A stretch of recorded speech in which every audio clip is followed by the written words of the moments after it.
Christine McVie. Well, it is Sunday, ladies and gentlemen, and if it's Sunday, this must be Not Your Normal Sunday Show with R. Wayne Steiger and me, Jeffrey Daugherty.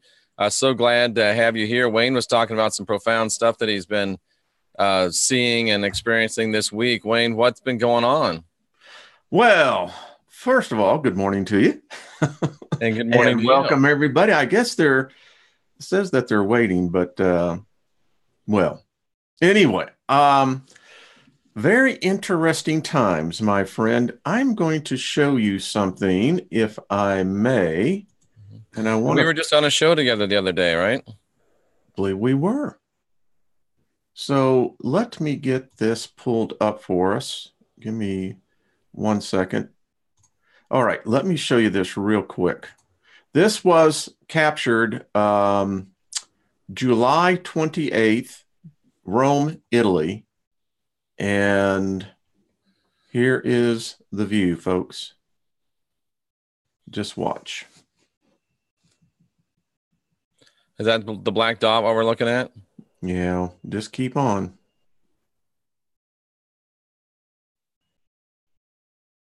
And we're sitting here and he's saying, well, what? Well, there's his friends.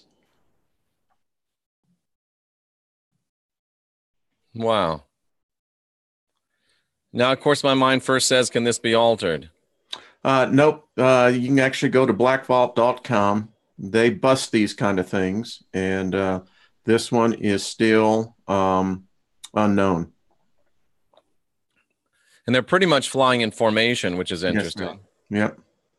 So there you go. So what does that say? Well, it says to me that we're living in very different times. Well, the thing that comes into my mind is that they're flying in a formation. I was in the Air Force for 6 years. It almost looks like a military formation. And it makes you wonder about the whole ideas of military bases on the moon, whether they're Anunnaki or Nazi or us or Russia or somebody else. But it definitely it had a military bent to it. And at least that was my initial blink on it. Yeah. And I've been hearing things like this. It's just like, they're seeing more and more of it. What does this mean? And we live in such strange times. We talk about the Anunnaki. We try to figure out how this whole creation story is, wrapped around and how we fit into it. And it's very interesting when I got onto this, and it certainly leads one to give credence to guidance. You can either call it spirit guide, you can call it fate, you can call it whatever, a path. But there definitely seems to be where material is brought to you and knowledge. And the one that I have to tell you, Jeff, has had a very profound spiritual impact on me are the 7 principles and studying them. I saw you talking with Sue G about that the other night.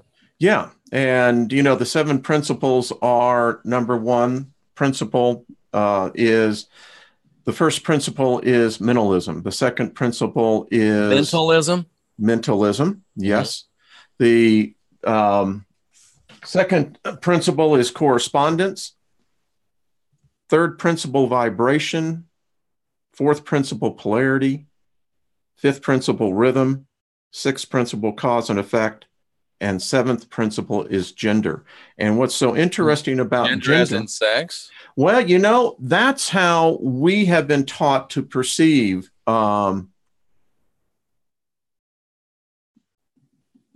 yes. The answer, yes. Oh, sorry about that. Yeah. Like, okay, I got that. That is what at this level of the material you want to talk that we're made out of, matter, the plane, the reality of matter. That's what we view everything as. Our universe is based on male, female. But as we learn from the 7 principles, and by the way, Jeff, what I was telling Lynn this yesterday, you can see the plagiarism of Christianity, Judaism, Islam, Hindu, Buddhists, all of them have plagiarized the 7 principles and founded they're religious on these seven principles. In fact, because I'm like you, I studied the New Testament. Anyone who's come out of the name it and claim it crowd, Kenneth Copeland, that kind of the faith movement, your whole foundation of your belief was on faith. Right. Yeah. I mean, it's still ingrained to me. Romans 26, I believe, it says that, maybe I'm 27. I'm glad I'm forgetting a lot of that. That Absolutely. anything that doesn't proceedeth from faith is sin. Remember that? I do. Yeah. And then in Hebrews 11:6, it says it's impossible to please God without faith. For whoever would draw near to God must believe that he exists and that he is a rewarder of those who diligently seek him. And then the conundrum that I came to in 1979 when I first came across it in the Amplified Bible was Hebrews 13:5, because it was so out of character of Hebraic expression. And there's where we have the thrice made promise of God, where he proclaims, I will not in any way fail you, nor leave you without support in any way, assuredly not. So that's the only place in the entire Bible that you find God stating 3 times, I will not, I will not, I will not. And now I know where it comes from. The 7 principles. What would you say to the people that the Christians that would say, well, the 7 principles copied us? No, because the 7 principles were way before Christianity was even thought about. And let me just say this. Christianity, let's get real serious about this, is nothing more than a political system. It's a political party. That's why it was created. That's exactly why it was created, and that is exactly what it is today. It's not a religion. It's a political party. I would say, which by definition is a fear and guilt control matrix. Yeah. And oddly enough, on foxnews.com, there was a opt-in by a guy by the name of Andy Stanley. I actually have it pulled up here. 5 reasons people leave the church. You want to see this? Interesting. Let me show this to you. Okay. Then I got something to show you. Okay. Can you see that? 5 reasons people leave the church. I see it. Yeah. So what Andy, if you ever get this, buddy, wake up, man. It isn't because, here's the thing. He says that many people are leaving now because they find that the Bible is the basis of Christianity. Well, if it's not the Bible, then what is it? And he goes on to say, well, that's not the case. It's Jesus. Okay. The second one. They'd like you to believe that because the Bible is so full of contradictions and holes and absurdities. They want to get you off the Bible and get you onto the plastic Jesus. But it's a little bit ironic in that the master, if he did exist, or at least the message that coalesced around him, finally said, look, you study the scriptures because you think in them you have eternal life, but you don't. You don't have eternal life because you won't come to me. So they're kind of coming our way, even if they don't know it, Wayne. Yeah, exactly. The second one, they believe suffering disproves the existence of God. Okay. They had a bad church experience. Really? That's redundant. We're bad at making people feel well. I mean, are you? And then he has to go to the ecclesia because now it's not a church. It is, as he said, the term church should have never been put into the Bible. Well, right there, we got a problem because he admits that they are adding to or taking away. Anyway, I digress. Absolutely. So anyway, there we go. It's different times that we do live in, my friend. It is. And speaking of different times, let me show you something here real quickly. And hopefully there's not anything bad on here that I'm showing. But what do you make of these, Wayne? Let me see if I can make this a little bigger. Where's my make it bigger? There it is, right there. Where? Up the top. Now That? move over. No, move over to the right. Oh, I can't see because this stupid bar is in the way. Move Okay. the bar, and there you go. This is like Mythbusters. I'm trying to tell a blind man how to drive. Now move over to your right. Well, Yeah, I can't. Okay, here we there you go. go. Look at that thing in the sky. Yeah. Do you see anything interesting on that? The clouds. This right here.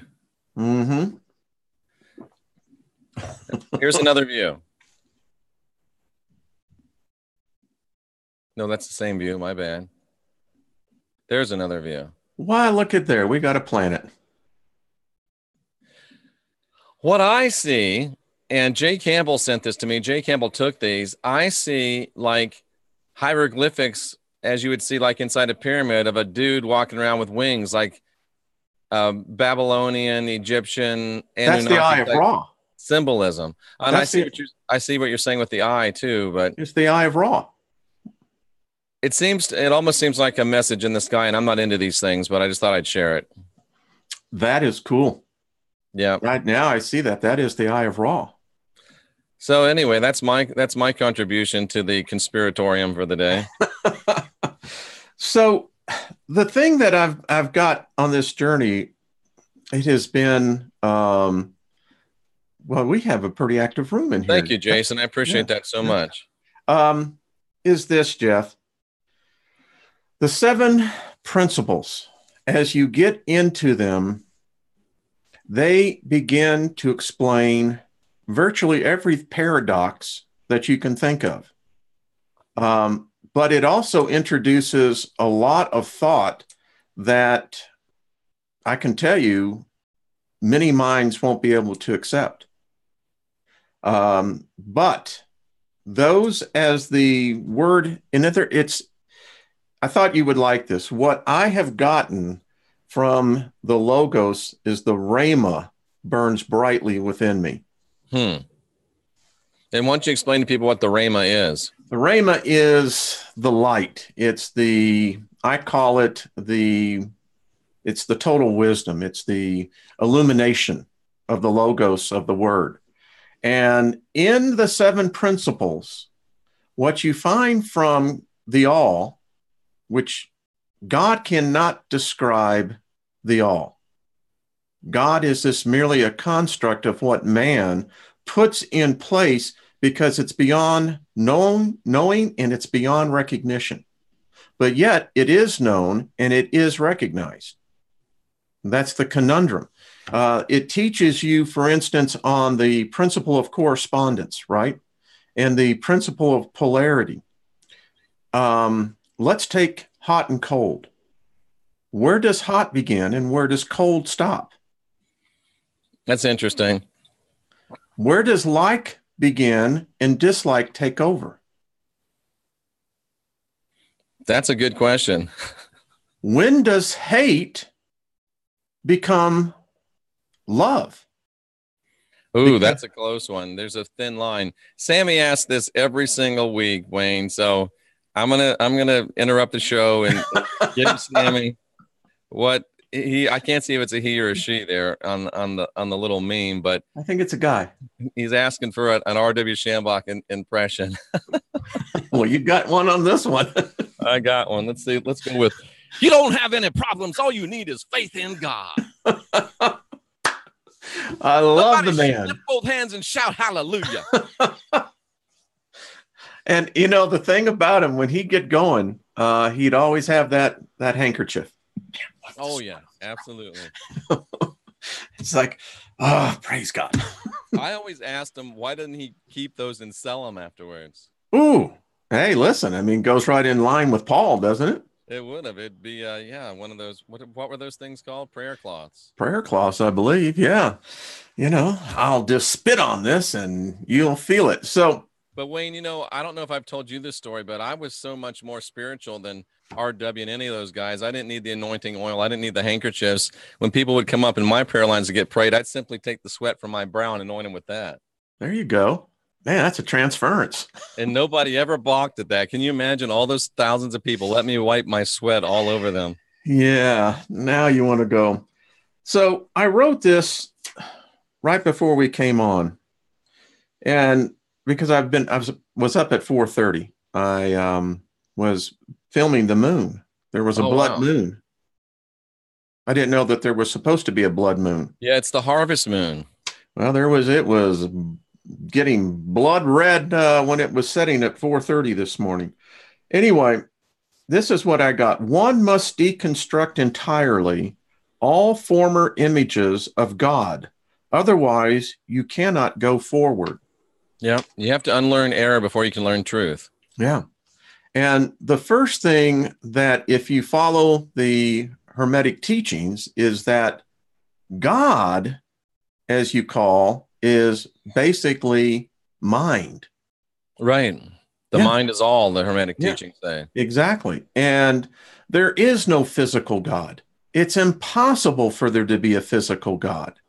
How could a physical body that would be of such debased matter begin to even contain one part? And it gets really deep because it says that there can be no beginning. And here's why. And here's where you look at Hebrew, that eventually became Judaism, Christianity. They all definitively state in the beginning. Right. That's the first great deception. Because here's why it's a deception. If that is true, we're not here. There can be no beginning with the all. It's impossible. Right, You can have finite endings. Yep. Huh? Yeah. I'm with you. You can have finite endings, but it is impossible for there ever to be a beginning. And when At least for the divine, you would say that'd be impossible. Oh, it is. Yeah. And that's why you begin to understand the other principles, that what our reality is consistent of is very unique, because it's consistent of the mental, but also that of the material. Absolutely. And good morning in Newcastle, England. Thanks for joining us. Good morning. Can I read you Wayne, something? I've started to try to kind of stick my tongue out a little bit, or lick my lips at least once or twice every program, so somebody can make one of those Jeff is a reptilian videos. Oh, mercy. Can I get an amen from back? I'm here to serve. Yeah, well, you do serve, my friend. So allow me just to read you something. See, there are keys in the Hermetica. And if you begin to pick up on these keys, they really begin to help you out. This is God talking to Hermes. And he calls himself Palmistry. And he says, I myself, the mind, am present to the blessed and good and pure and merciful, to the reverent, and my presence becomes a help. They quickly recognize everything, and they appropriate to the Father, loving and give thanks, praising and singing hymns affectionately in order to appropriate to him. Before giving up the body to its proper death, they loathe the senses, for they see their effects. Or rather, I, the mind, will not permit the effect of the body to strike and work their results on them. As gatekeeper, I refuse entry to the evil and shameful effects, cutting off the anxieties that come from them. But from those but from these I remain distant. The thoughtless and the evil and the wicked and the envious, the greed and violent and irreverent, giving way to the avenging demon who wounds the evil person, assailing him sensibly with the piercing fire, and thus arming him the better for lawless deeds, so that the greater vengeance may befall him. Such a person does not cease longing after insatiable appetites, struggling in the darkness without satisfaction. This tortures him and makes the fire grow upon him all the more. So here's what happens at death. First is the releasing of the material body. You give the body itself over to alteration. The form that you used has vanished. To the demon, you give over your temperament. It means your temper. It now becomes inactive. the body senses rise up and flows back to the particular source, becoming separate parts and mingling again with the energies. And feeling and longing go on towards irrational nature. Thus, the human being rushes up through the cosmic framework at the first zone, surrendering the energy of increase and decrease. At the second zone, evil mechanism, a device now inactive. In the third, the illusion of longing, now inactive. The fourth, the ruler, arrogance, now freed of the excess. The fifth, unholy presumption and daring recklessness. At the sixth, the evil impulses that come with wealth, now inactive. And at the seventh zone, the deceit that lies in ambush. And then, stripped of the effects of the cosmic framework, the human enters the region of what they call the Ogdod. He has the power, and now you possess your own proper power. And along with the blessed, the hymns to the Father.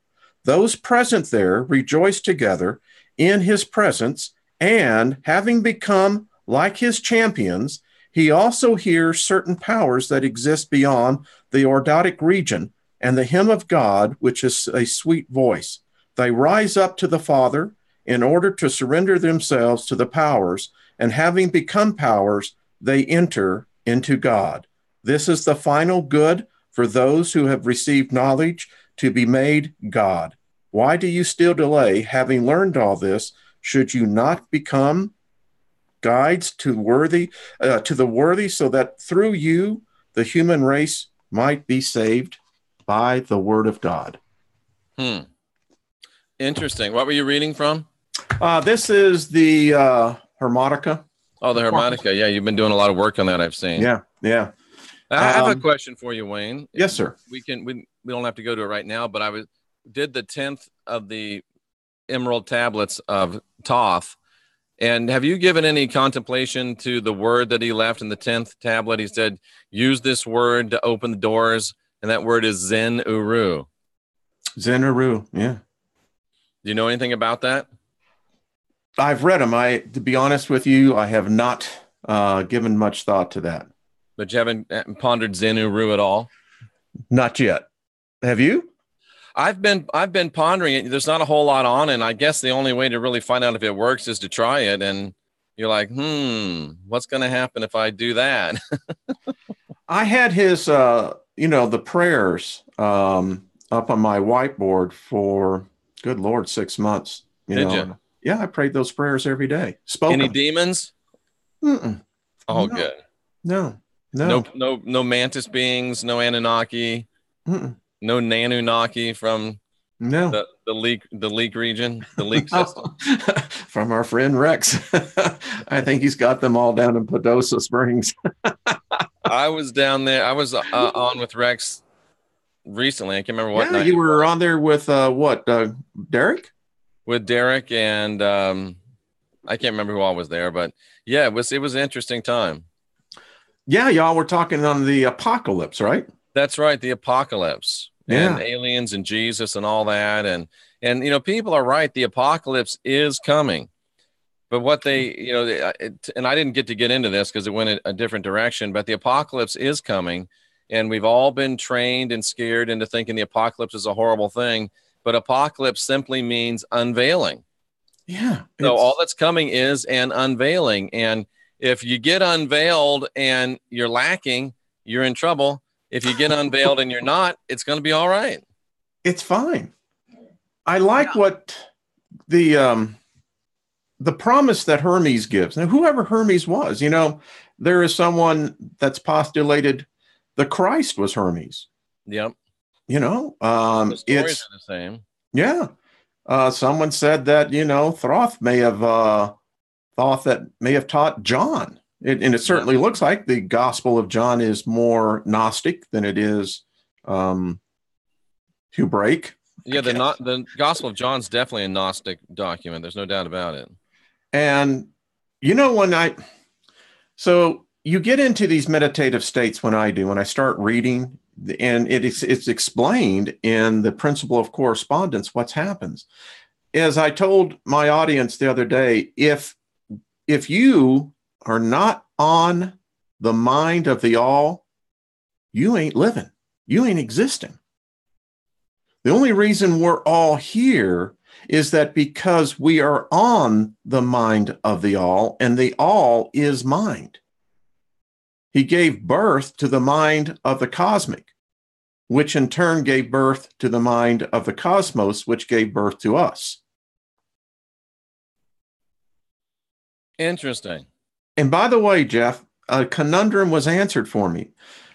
I think I know why there are so many different mental images of God, whether it be the Elohim, whether it be the blue people that are primarily very well known in the Hindu.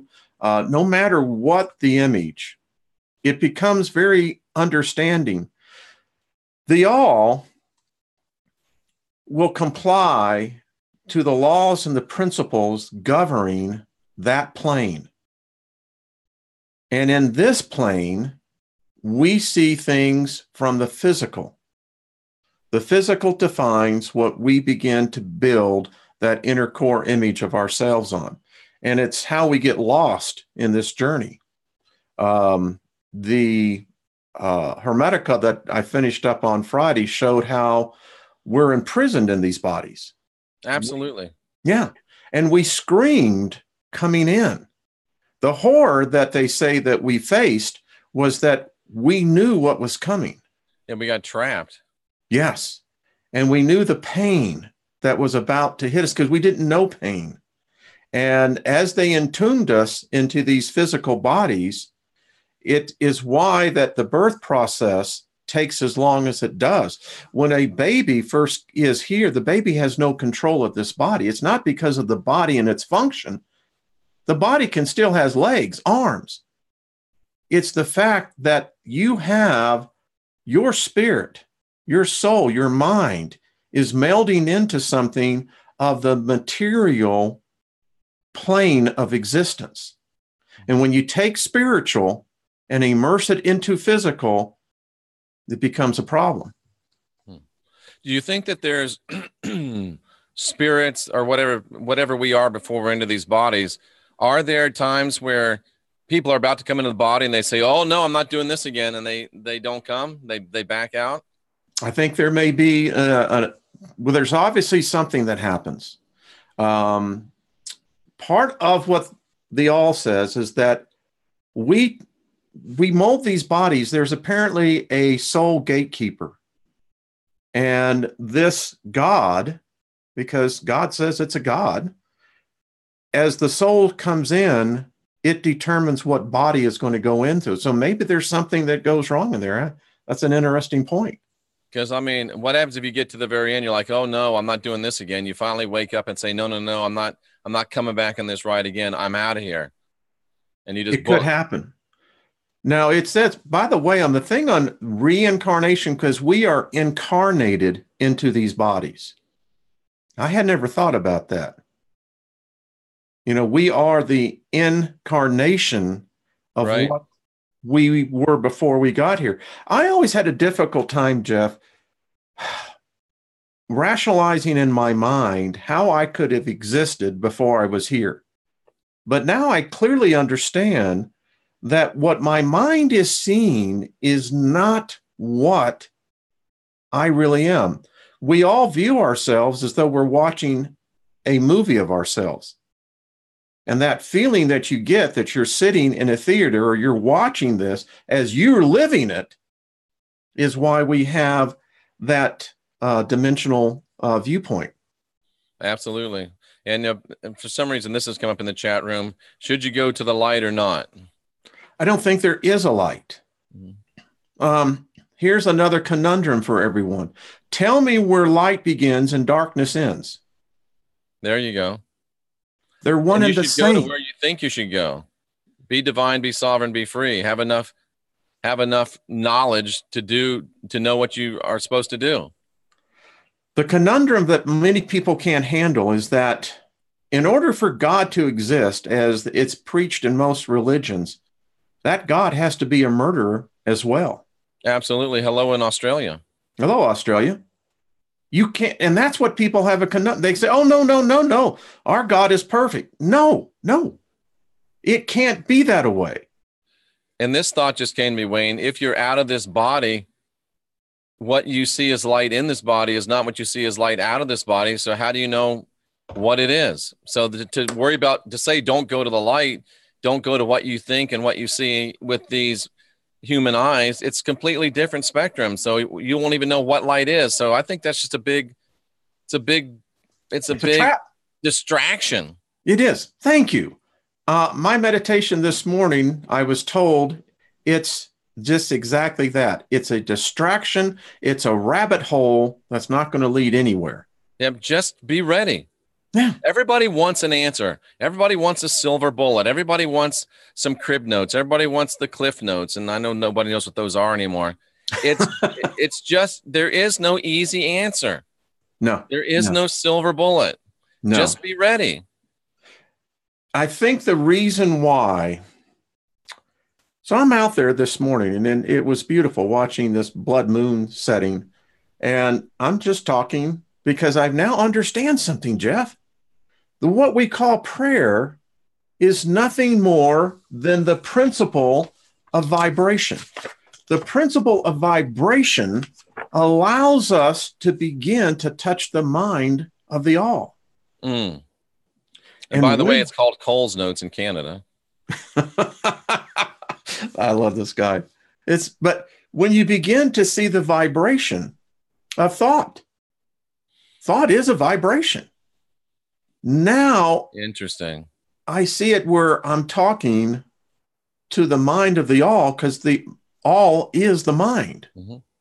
And Toth talked about that, Wayne. He said that frequency and vibration and words, words, which are frequency, which are vibration, are the power. And that's why, he talked about Zen Uru.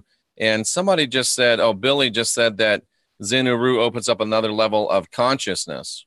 I believe that. Yeah.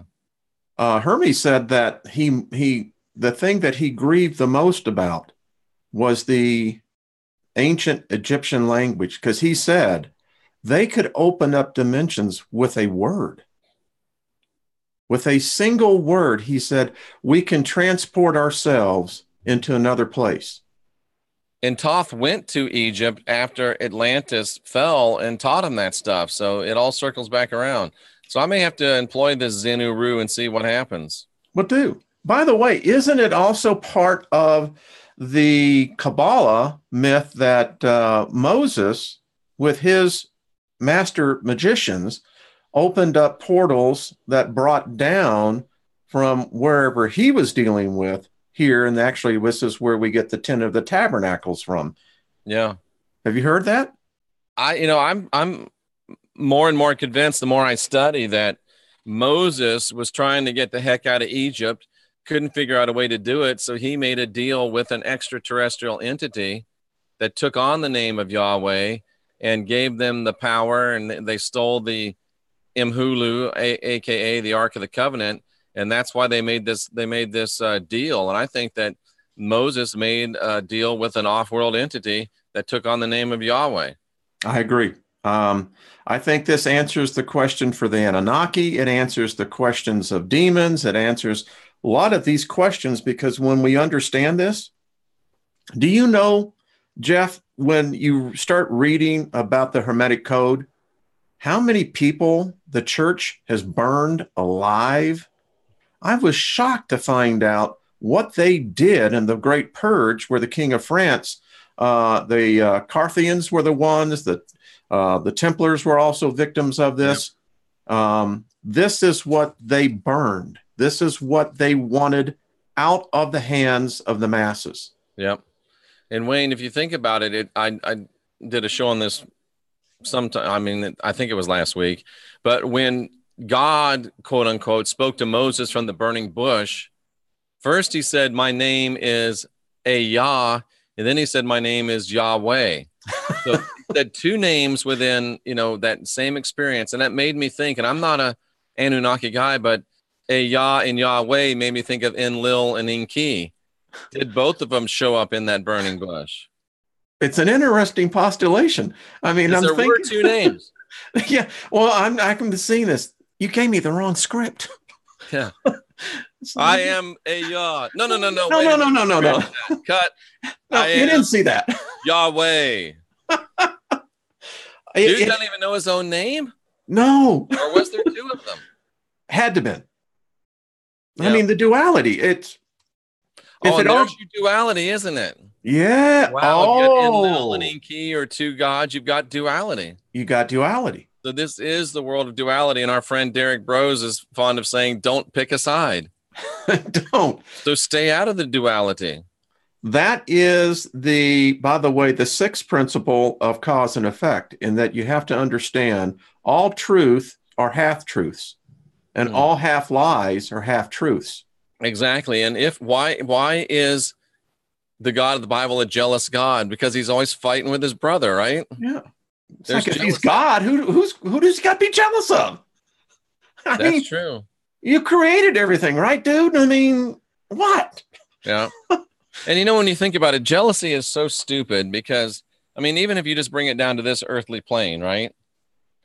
Jealousy, you really can't control anybody by being jealous. And usually it has the opposite effect. And I mean, in the worst case scenario, ladies, you lose a man. I have news for you. There's 3.5 billion other ones out there. Well, I was thinking how many relationships. You want one that would do that anyway. Yeah. That have been ruined, destroyed over jealousy. I mean, how many murders have been attributed to jealousies? How many, you could just add and add and add to that. Boy, Jeff, and you start analyzing that. Well, why would anyone have that trait to begin with if you're a God?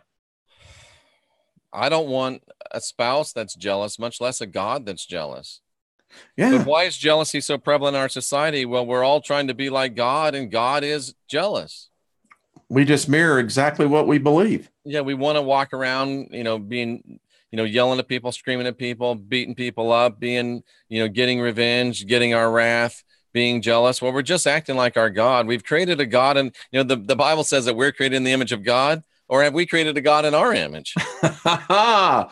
In fact, that's Mark Sinner's saying, I haven't seen you in a long time, my brother. Very nice to see you. That it actually says that that's exactly what we did do. Oh, here's a good quote. I forgot who said this. Jealousy is like drinking poison and expecting the other person to die. Ooh, that's intense. I like that. Jealousy can't control what you want it to control. Might have the opposite effect. And well, here's what scares me. Do that you don't want them anyway. So what the hell? It makes no sense. If he's God and he's got that kind of temperament, I mean, that's bad news for all of us. Yeah. I mean, that's just flat bad news. But aren't we divine, Wayne? Aren't we sovereign? Aren't we free? Aren't we gods? Didn't the master tell us we're gods? Yes, but here's the problem. Why would we be jealous if we're divine, sovereign, and free? Because I think so many people begin to take on an opaque part of their spirit, and they begin to lose touch with their divine. Yeah, absolutely. And once it becomes contaminated, it's like, you live along a river. Yeah.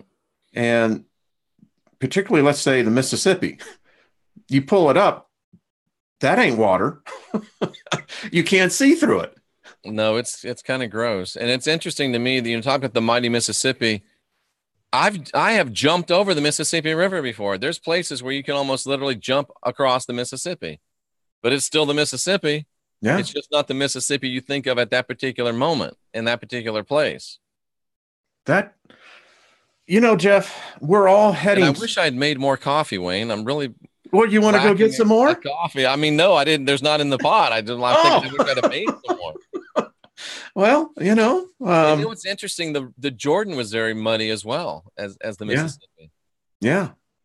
It just begins to explain so much for me, Jeff. I mean, I can say this. I know probably what I'll be thinking about in the moment of my departure.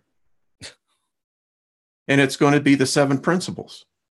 Interesting. I'm gonna have to look at those things. I never even heard of them until I saw you and Suji the other night doing it. Is it akin to the spiritual laws? Yes. And I just Googled it and I got 7 principles of everything except what you guys were talking about. There's 7 principles of marriage, social media. I mean, there's 7 principles for everything, Wayne. Well, this is out of the Kabbalion. Oh, okay. It That's states, a good book. yes, it states the all is mind. The universe is mental. This is the first law, the first principle. Gotcha. Yep. I know where you're coming from now. Yeah. This principle embodies that the truth that all is mind. It explains that all, which is the substantial reality underlining, pardon? I just was saying to myself, I need to Google the 7 Hermetic principles. Yeah. I will say this, and Jeff, we have a growing audience here. I know you get emails, I get emails. People wait to watch the show because we bring them truth. And well, we bring them stuff to think about anyway, right? Yeah. Yeah. I mean, sometimes truth and a lie are the same line. Yeah, because in every lie there's truth, and every truth there's a lie. There's a lie. Yeah. That's the conundrum that we live in. But this is what I do know. There is a prophecy that Hermes did say that to those who have been destined, who are, folks, you ready for this? Moving up. We're not coming back through anymore, man. You get a hold of this. I will tell you this. Your whole life can change. If you're poor, you can become wealthy. If you're sick, you can become well. I mean, Jeff, I get it. The plagiarism that Paul did from the 7 Hermetic principles is replete in all of his writings. Can I share something with you that Toth said that speaks right to what you're talking about? Toth said, in order to get where you want to go, he said, go upward and to the right in curves, go upward and to the right. So you're always spiraling. Number one, you're not going straight, but think about it. If you're going up and to the right, you're going up and in. And up and in. The way up is the way in. If you go to the left, you're going up and you're going out. Yes. Out. And that's what religion wants you to do. Go out of yourself, rely on something else to supposedly ascend. But the reality is you go up and in, up and in. And the only way really to go up is to go in. The only way to go in is to go up. Yeah. And the only way to go out. It's an inside job, like somebody, I can't remember her name right now, always says. Who is that? I don't know who that is. It's like I don't see Bubba anymore. How is he? Who's Bubba? Your guy. Oh, Brother Jeff. I think I left Brother Jeff in Clearwater. Yeah, well, I wonder how Brother Jeff be taking some of this. I wonder what Brother Jeff would be doing. I think he'd be going, So in the principle of correspondence, by the way, that's where we get the principle of the law. As above, so below, as below, so above. And people forget the other part to this. As within is without, as without is within. Interesting. And, somebody just said in the chat room, lefty loosey, left loose. Yeah. So righty tighty. Left, you get loose. Right, you stay tight. Yeah.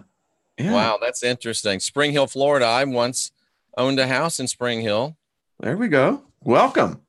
So this is what's changed me. My wife, because I share this with her, I'll read to her, and she just looked over and she said, this is the answer. Now, my wife is a very down-to-earth, very, very strong individual. And this is kind of just clicking for us. I mean, it's like, okay, that makes sense. That makes sense. I understand where that came from. And you know what it makes me, Jeff? I used to have the burr up my butt sometimes where Christians were concerned because it was like it is. Well, it was like a gladiator match. They come in, they attack, and then you take the counterattack. And you get into this rhythm that where nothing is accomplished. One of what the Hermetic principles teaches us is that it's all right. Their God is nothing more than a mental projection. So get used to it. If you can't learn to accept opposites, you're going to get held back. What do you mean by that? You mean to hold opposing thoughts in your mind? No, we sometimes have an aversion in opposites. For instance, if let's just use the phrase, you get into a certain political party. Well, that begins to set you automatically against to be opposed to anything the opposing party was said. You're Right, going to reject. automatically. Yeah. Instead, what we have to understand is that it's all mental, folks, and it doesn't really exist. Right. A political party, a religion, is only as strong as the minds that are contributing to it. Interesting. Interesting. And I'm looking at the third principle, Hermetic principle, the law of vibration, principle of vibration. Yes, powerful. Nothing rests, everything moves, everything vibrates. And if you're not moving, if you're not vibrating, you're dying. Yeah. And let's talk about that. You have that low vibration, which seems like it's almost not moving. You know, and then you have the higher vibration where it seems like it's not moving. Yep. It's moving so fast you can't tell it's moving, or it's moving so slow you can't tell it's moving. So the exercises I've been doing on that one, it says one of the keys to become a master is that a master understands that they cannot change what is happening, the fate, destiny. Let's say you get a bad phone call. What you can change is how you react to it. You can change the frequency of the impact of what it's going to have. Let's say it's negative news. You can immediately change that frequency and have it match to where you are at. Yeah, it's bad news, but you understand that it's part of living in this reality. Everything is born, everything dies, everything is reborn. Yeah. And here's another good one, the principle of rhythm. Everything flows out and in, everything has tides, all things rise and fall. The pendulums swing manifest in everything. The measure of the swing to the right is the measure of the swing to the left. Rhythm compensates. Wayne, I don't like that one. I want to fight that one. I want to change that one. I want to break that principle. Why do I have to have the fall? I want just rise. Why do I have to have the down time? I just want the good time. I want bliss all the time. Why do I have to settle for why do I have to eat a shit sandwich every now and then? I don't get it. Because in the sixth principle or the sixth law is called the law of cause and effect. I don't know, man. I resist that. Why do I surrender to the fact that it's not going to be good all the time? Can't I make it good all the time? Aren't I a god? Well, again, as the principles teach you in correspondence, it's the way it is. There are certain things in this reality, it just is.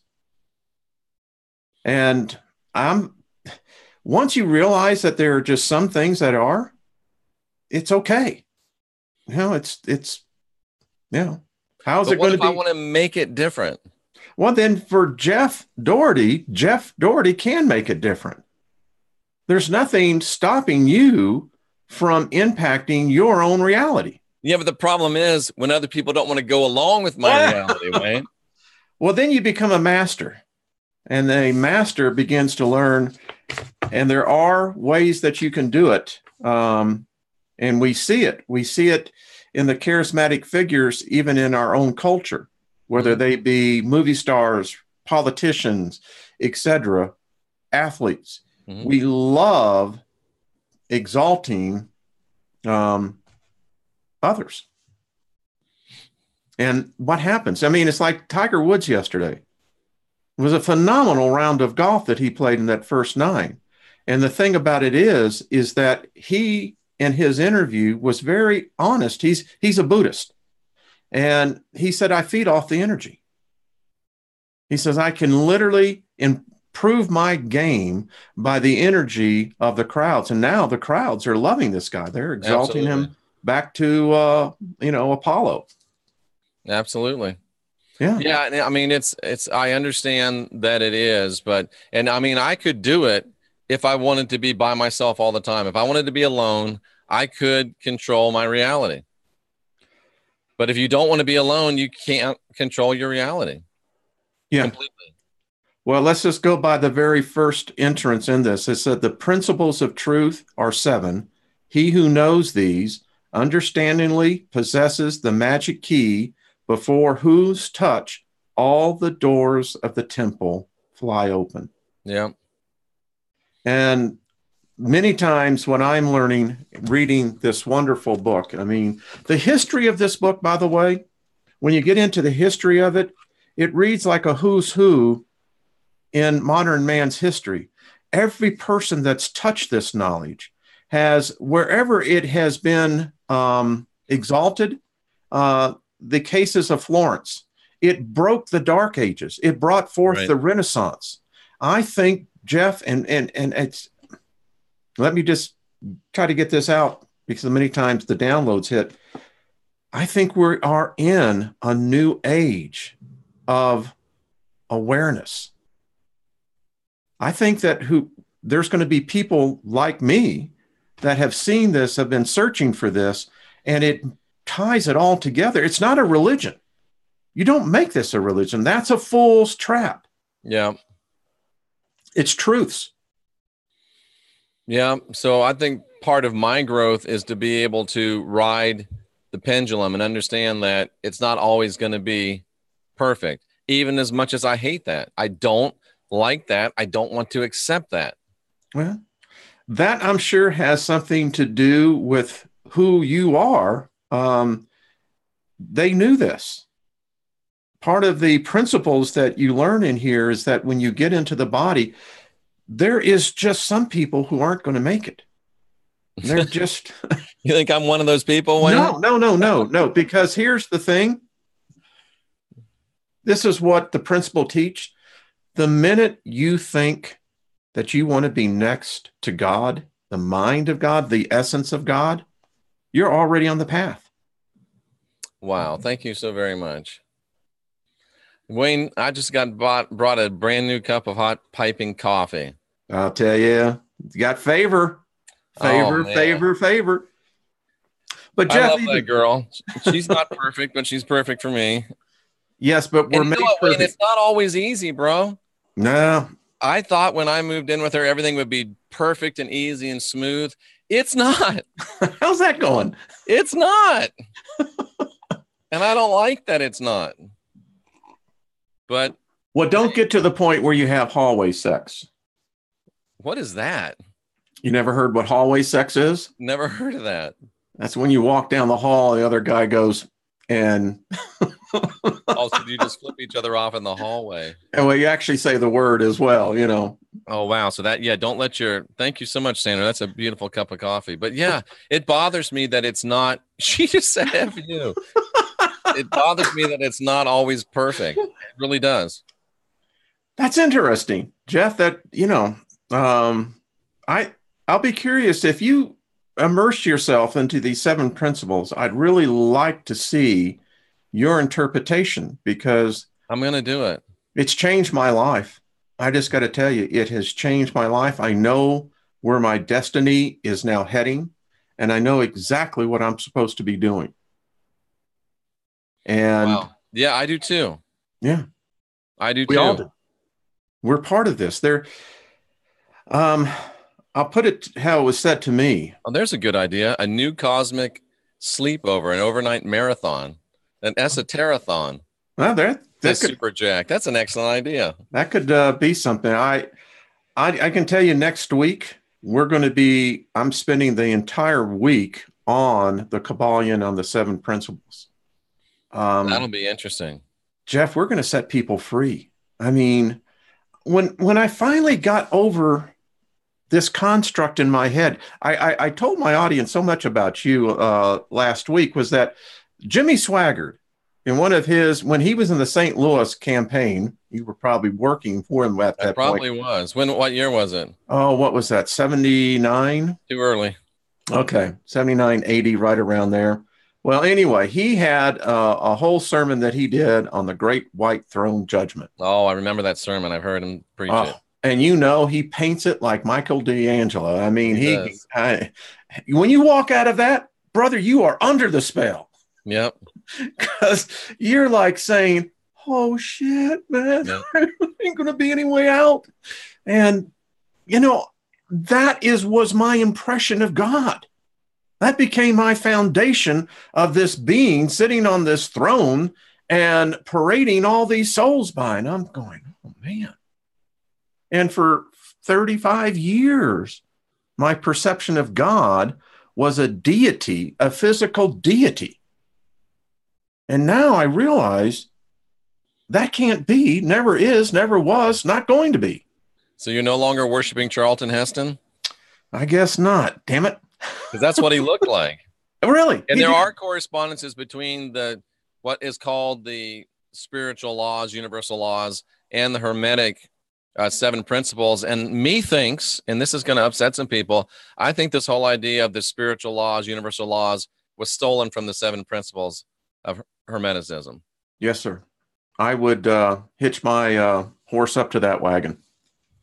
Absolutely. Well, thank you, partner. Well, that's all right. I'll be your huckleberry.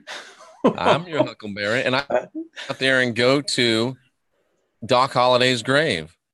We ought to do a show from up there. I'll tell you what. That would be so much fun. Yeah. Well, we got Rex down there. We can just pull him up. I mean, it's only a 2-3 hour drive. We could all dress like Tombstone. I think we could do that. That would be awesome. You know, listen, that is one of the best Westerns that has ever been produced out of Hollywood. I'll just say it's a tough battle for me. Is my favorite movie Tombstone, or is it Highlander, or is it Wrath of Khan?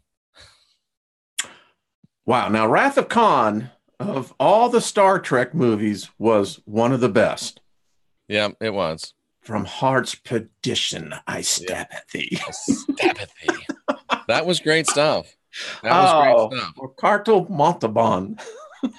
Boy, was he jacked? You remember that his chest was like... Oh, man, I mean, the dude, you know... He was doing some bench pressing. I mean, I think it's what Tom Cruise is trying to emulate. Yeah. But Wayne, you know, there can be only one.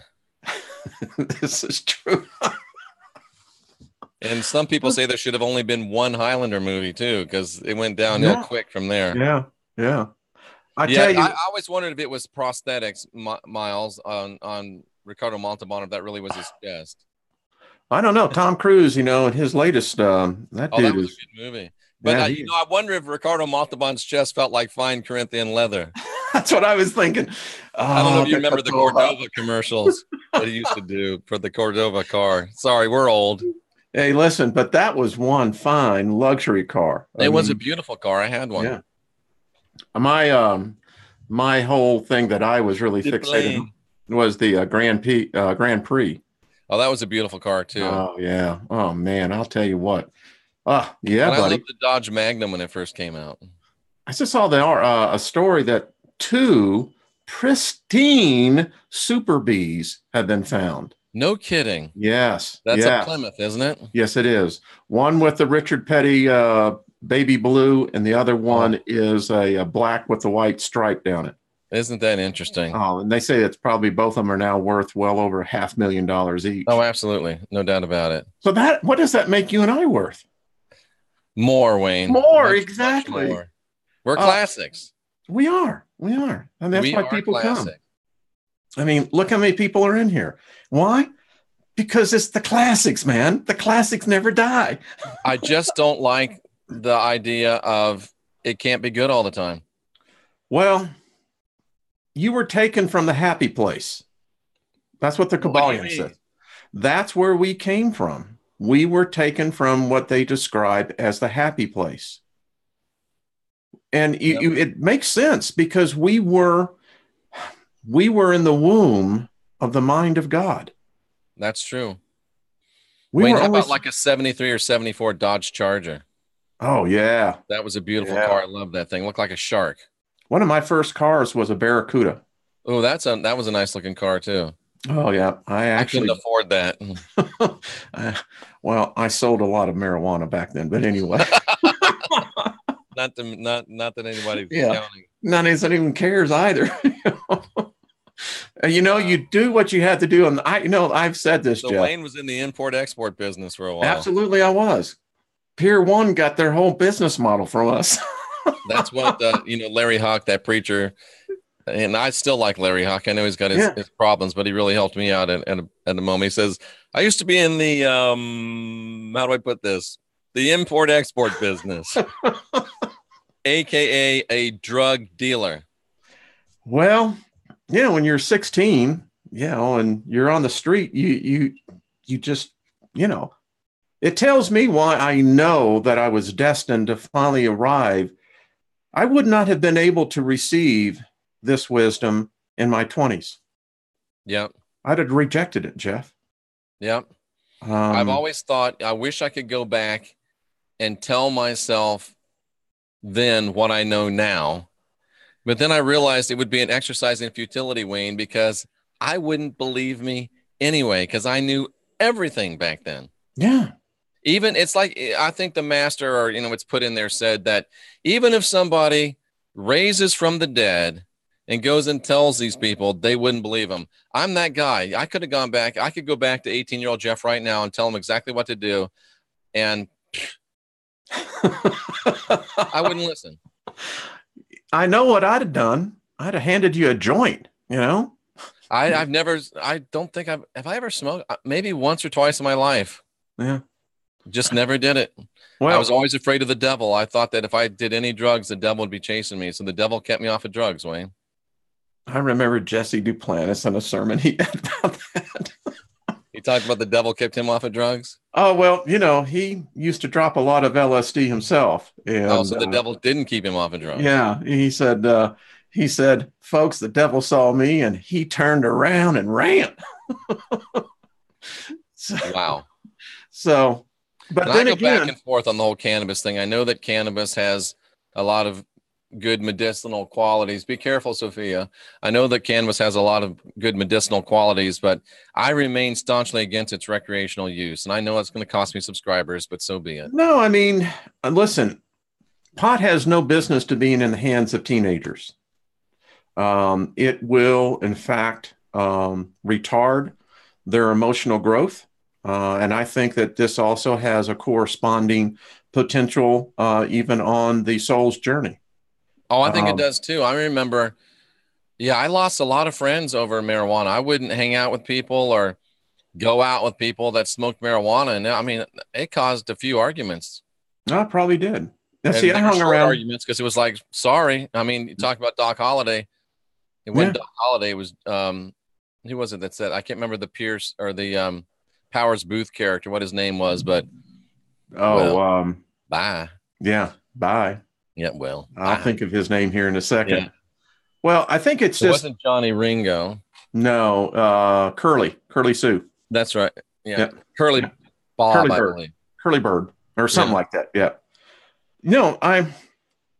One of the things I'm learning by reading the manuscripts, the journey of one's soul. I have more hope, more excitement now, Jeff, because I realize that my journey and every one of the people that are in here, I can't even see the chat rooms going by so quick, but every one of us, folks, your journey has been unique to you. And upon that journey, the experiences that you've overcome, the battles, Jeff, there is a great reward. I mean, there is some exciting times heading. The weighing of the soul, the fact that you had mercy, that you showed kindness, are elements that as I said, alleviates the soul of the things that hold it down. But your mind is going to go back to the happy place. Wayne, does the pendulum have to swing or can we stop it in the middle? Well, I think my question for you is, where is the pendulum in its swing? It depends upon the day. Well, Mark Center Saint, cannabis, can abyss. Cannabis, can the abyss. Ooh. So when I think of you, when you're saying this, I ask you, is that maybe you're riding this eternal pendulum that is still on its way up. You just look behind you from where you've come. That's interesting. That's interesting. Your energy is going and projecting that higher vibration. And I would say that your life is showing you are ascending. So it would make sense. Right, but you still have bad moments. Why can't all the moments be good? Well, a wise rabbi once told me that you would never know what joy was if you did not experience pain. I don't like that. Well, when you become God, then you can fashion a whole universe.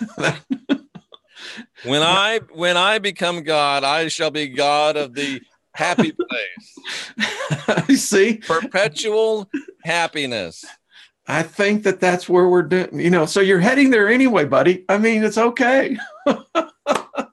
I just need to unattach. Oh, that's profound, Jeff, because we all do.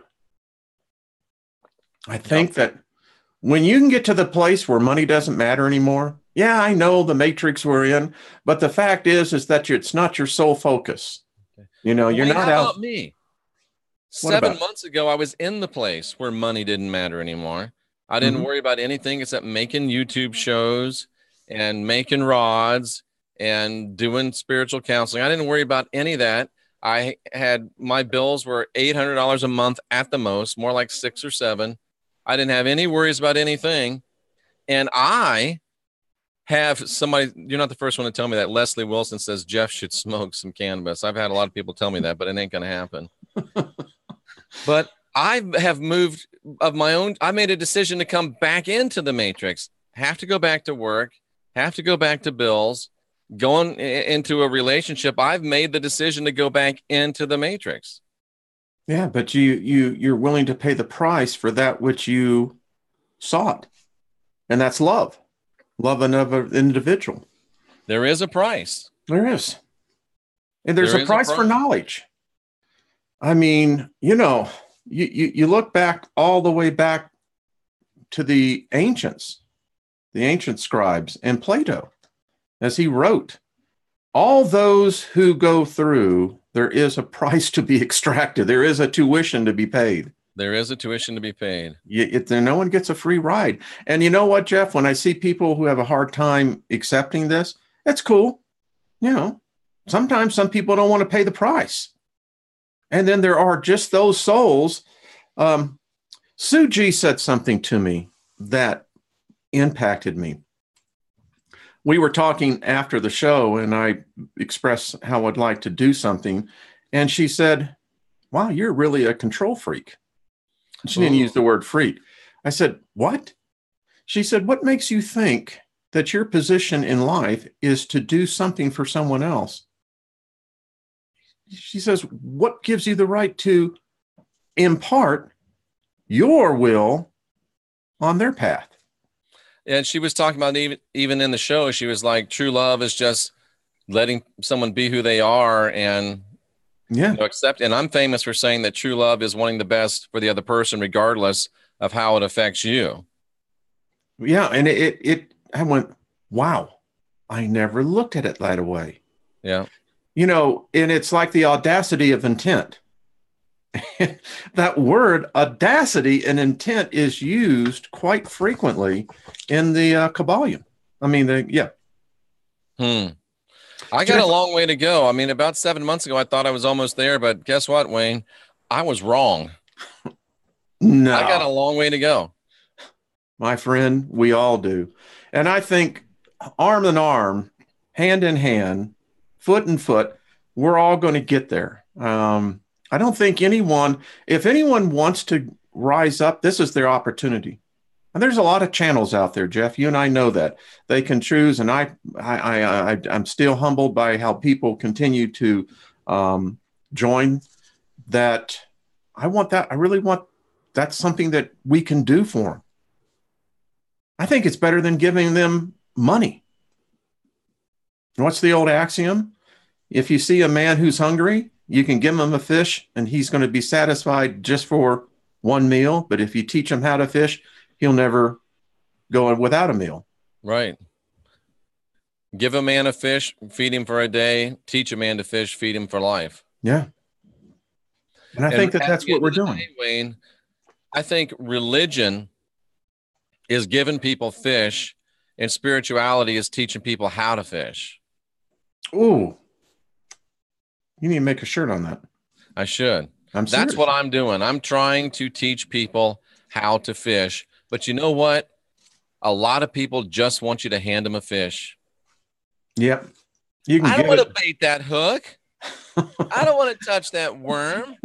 I don't Yeah. want to take that wiggly thing off it. I don't want to have to scale it. I don't want to have to clean it. Or it's too hot. You know, I don't want to Too fish. hot. I don't want to have to bread it. Yeah. Just give me a fish. No. What I'm not is the giving you book? a fish. Denise, the book is The Kabbalion. So, by the way, and I know I'm going to get inundated with this, I do have a PDF copy of The Kabbalion. If anyone does not have the ability to get it, just drop me an email. Jeff, I'll send it to you, and you can, you don't need to go and buy one. Thank you. Yeah. So I'll do it when we get off here. Go fish. Think about that. That's and crazy. who's going to be the one who's going to be more rewarded? Who gives more honor to the Creator than to teach, not particularly give? And isn't, I mean, one of the greatest, if you believe the whole story, one of the greatest disciples was a fisherman, and they all were, most of them were fishermen. Yeah. Except for Matthew was a tax collector, right? That reprobate. That reprobate. So yeah, get out there and fish. Get out there. And listen, one thing about it, the ocean is now full. We got 7.5 billion people. And you know, the religions of the world are seeing it. One guy said the move of the atheist and the nuns, you know, the NONESs. And I thought to myself, well, that's a slap in the face, buddy. I mean, because what you're trying to do is compare you to someone else. Why? It's knowledge, Jeff. You know, Michelle Cannon-Free quotes the, you know, oft-quoted verse, "I will make you fishers of men." I'm going to look at that, and I wonder if he really just said, "I will make you fishermen. I will teach you how to fish." Wouldn't that be something? That is a clear distinction. That's very interesting, Jeff. Check that out. There may be a show on that coming up later today. Yeah, that's cool. Listen, I'm convinced that the Christ, you know, because here's the thing. I was in the shower and I was thinking about this week. So we get the book of Matthew, Mark, Luke, and John. Right. And all these books were written decades after the fact. And I thought to my mind, what person in their rational mind believes that any person can sit 40 years later, 30 years later, and give you a verbatim conversation, including exclamation points along with intensity and inflection of voice? Folks, it's a story. Wayne, the literal Greek says, "Follow me and I will make you fishermen." Fishermen. It doesn't say fishers of men. It says, "I will make you fishermen." That is you see, that's breaking the God spell right there. That is. That's huge, Jeff. Fishermen. It's not about changing other people like we were just talking about. It's about changing yourself, empowering yourself. That's profound, my friend. That is Matthew 4:19. "I will make you fishermen, not fishers of men." See how one little word change, one little alteration can screw you all up. You get a whole doctrine out of it. Oh, yeah. And that's what they did. "I will make you fishermen." So I'm doing the work of Christ. I am trying to be as much like Jesus as I can be, because I'm trying to make fishermen and fisher women. And that's the point that I was trying to make. It is a mind. The message is a mind. It puts you in the mind of a higher thought. It does. Yeah. And it makes you self-sufficient. And that's why, the church is fishers of men. They're trying to catch us all in a net. And the last thing they want is for us to be fishermen and be self-sufficient. Because they are the fishermen. Absolutely, they are. And you're the bait. You're the tuna, they're the net. Yeah. It's like, you know, every time I see those tunas they catch, and I'm thinking, that was a proud animal. And it's looking up going, oh, man. Can I vent something, Wayne, that has nothing to do with anything? Yeah. dolphin, right? Yes. They're supposed to be so brilliant. You know, some people say they're smarter than us, right? Smartest creature, you know, Flipper and SeaWorld and all that stuff. But if they're so smart, how do they keep getting caught in tuna nets? If I'm a dolphin and I'm that smart and I see a bunch of tuna, I'm going the other way. I've always wondered about that my whole life. Well, how do we get caught in nets?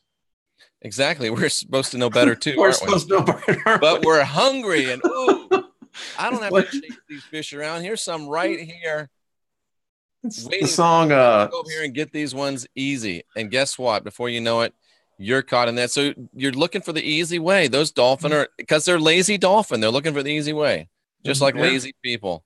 It's like Wow. the song Steely Dan sang, "I'm a fool for doing your dirty work." You know? And we do it. We get her. And like you said, we walk right back into it. So Yeah. often we're going like, why? Because it's comfortable. And maybe the sick ones get caught in the net. I don't know. I don't know. Maybe their stuff is off. And yeah, I'm judging dolphins. I'm like, but how are they so And the smart? dolphin's going to say, well, you jerk, you're the one putting the net out. I was just fine till y'all came along. You know, and who was it? I think that, I don't know. Anyway, I'm not even going to go there. I've already made enough people mad. You made a lot of people glad. But you know, the tuna fish, I miss that great dolphin flavor in the tuna a little bit back when I was a kid. It tasted so good. Someone asked me, why would a god, I still have it right here, wrote for my radio show. Mark Center saying dolphins are still in school. Oh, yeah, there you go. And she said, why would a god create a body that would require a food chain that we have to either eat something alive or we have to eat something dead in order to stay alive? Yeah. Shane says there's always two sides of the story. Usually there's three. Yes. Her side, his side, and what really happened. Then what really happened, you know, and that's where the mind. And folks, if you can just begin to view God as the all. Yeah. Yeah. Just the all. Sandra says that's interesting. I'm not sure what she thinks is interesting. Certainly not the dolphin and the tuna thing. I don't know. But why do we have to eat? We shouldn't. Yeah, if you're a god, you wouldn't. Yeah, this flesh is a trap. It's not. It is. It is. Listen, isn't the thing about the grays that if they exist, I've never seen one, but they say that they do, and they say that they have no digestive system because their skin actually absorbs all the nutrients and the air. And we should. I mean, there's people that can live just by sun gazing, even people. So I guess you can get to that place. Yeah, I mean. I don't know. Go figure. Go figure. Well, I guess we've officially run out of things to talk about, Wayne. I guess we have. Boy, we really had this was a good show. Sorry, Charlie. Sorry, Charlie. One more tuna reference that I stole from Mark Center Saint. Oh, well. Hey, we grew up with the commercials. I remember Charlie. Charlie can never get caught. He can never get caught. Now you kind of think about, well, wait a minute. He always wanted to get caught, but he couldn't get caught. Yeah. Ask any tuna you happen to see, Wayne. There you go. Or ask any mermaid you happen to see. Yes. What's the best tuna? In the sea. The chicken of the sea. Jeff, I've enjoyed it. What brand was Charlie the tuna with? Starkist? Starkist, that's right. Yeah. Boy. Anyway. All right, we give shameless plugs. We do. And think about the name Starkist. What's that trying to tell us? Woo. We did a little show the other day about we were just driving down the road coming home from the gym looking at looking at car logos and the Subaru logo is the Pleiades or the Pleiades. I don't know, how do you say that? Yeah, Pleiades. Pleiades. It's the Pleiades. Then you look around at all of them, they're all like coats of armor and shields. And you think about people driving the way they drive. It's almost like they're programming us. Anyway, we ought to do a show on that because the symbolism is everywhere. It is. The symbols are all around us. I always keep this above here, but I tell people all the time, there is the sigil of Saturn. That is the sigil of Saturn. Yeah, and there's the all-seeing eye of Ra. Yeah. I mean, you look at this, it's got occultism all over it. It does. Yeah. Of course, people will say, "No, no, that's not true." Yeah, it That's is. not true. Anyone that goes to Washington, D.C., go to the Capitol and see which god stands in the middle of the rotunda. Yep. And look which goddess adorns our Capitol. Yep. Diana never left. Symbols are the first and oldest attempt at mind control.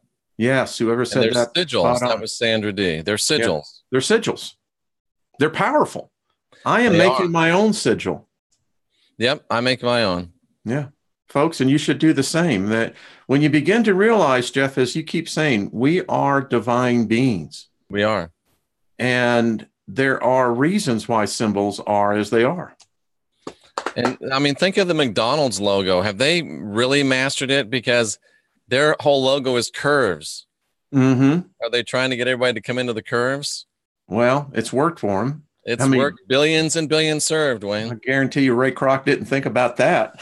Or maybe he did. Or maybe he did. Maybe he did. Maybe he did. The two-tailed siren of Starbucks. So I made this goes statement on and on. And I'll just put it to as we close out. About, I don't know what, right when we started doing these programs, I kept saying, why aren't there any alchemists? Where are the masters at? I just want to say this. They're everywhere. I am beginning to realize that there are far more masters out there, and they do exactly what they're supposed to do. And Jeff, alchemy is everywhere. Alchemy is everywhere. Alchemy is everything. It is. You know. And there you have it, folks. There you have it, folks. There you have it. Wayne, tell them how to get to your channel. R. Wayne Steiger. Just come on over. Just that easy. Wayne, do you have a website? No, I don't. You don't? No. You know what? I kind of look at it like this. I do the radio show and I do the YouTube channel. Jeff, I'm going to dedicate the rest of my days, because there's a living legacy that will be left here no matter what, and start doing teachings on this. Absolutely. Jeff, how's the radio show going? Apparently doing very, very well. So did Ronald McDonald get done away with? Somebody said he. Yes, he did. They did away with Ronald McDonald? Yes. He's Are you gone. sure? Yeah, he's gone. Oh, dude, I'm going to do a show today about creepy clowns. That's a creepy one. Speaking of it, growing up as a kid, I hated Bozo. Freaked me out all the time. I swear. I never thought one way or the other about clowns, but I know a lot of people are afraid of them. So I tell you what, why people are afraid of clowns today on the new cosmic because knowledge. They're demon faces. That's what they are. Who the hell has a big old bulbous nose? Rat. You know what? I am going drunk. I am going to Bill Clinton. I'm going to miss Ronald McDonald. I'm going to tell you. Yeah. Well, the Hamburglar, I miss him too. I miss the Hamburglar. Yeah. Jeez. Oh well. They're changing, Jeff. They're changing. All right, Wayne. Good to see you. Good to see all of you. Love and light. Thank you all. And all that good stuff. And of course, somebody had to come up with the John Wayne Gacy clown reference. Of course. Serial killer dressed as a clown. Yeah. Yeah.